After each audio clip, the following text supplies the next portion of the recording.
The United Nations World Food Programme said that 22 million people in the Horn of Africa are at risk of starvation due to years of insufficient rainfall across the region. The World Food Programme says the failure of 4 consecutive rainy seasons has pushed populations in Kenya, Ethiopia, and Somalia to the brink of famine. The press statement released on Friday says more than 1 million people have left their homes in search of food and water in the 3 countries. The WHO says the world must act now to prevent catastrophic hunger. The number of people at risk of starvation in the drought-stricken region have increased by 9 million in a single year, according to the UN agency. The world needs to act now to protect the most vulnerable communities from the threat of widespread famine in the Horn of Africa, the WFP executive director, David Beasley, said on Friday. There is still no end in sight to this drought crisis, so we must get the resources needed to save lives and stop people plunging into catastrophic levels of hunger and starvation.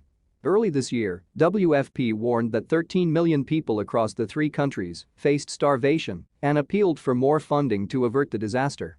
But humanitarian organizations say the response of donors was slow and did not meet the required amount due to the war in Ukraine, which has caused a global food and fuel crisis. WFP says that by September, at least 22 million people could face starvation.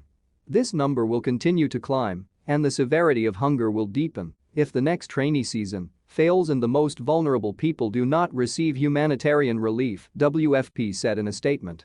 Needs will remain high into 2023, and famine is now a serious risk, particularly in Somalia, where nearly half the population of 15 million is seriously hungry.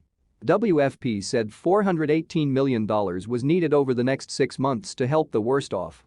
In South Sudan, the UN agency maintains that food insecurity has reached the most extreme levels since 2011, with 8.3 million people, 75% of the population, facing severe food crisis.